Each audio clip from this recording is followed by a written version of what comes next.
Welcome everybody. Now I am at Ostogram Itnamita Main Road. You see that I am now at Boro Bridge.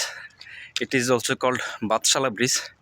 Today we have come here on a special purpose. You know that 2 years ago on this very day the man named Sabiqul Islam gave up his life to save while trying to save the drowning people here. So we have come here to remember Shahid Sabiqul Islam, our hero, because he did not think about his own life, his own future, own safety.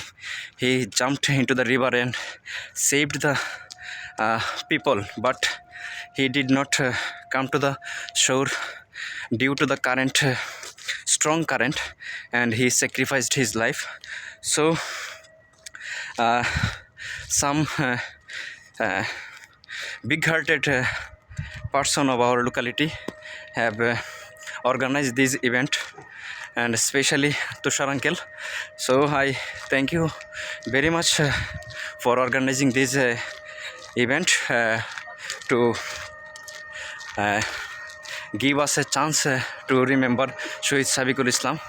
Okay, thank you very much, and see you in the next year.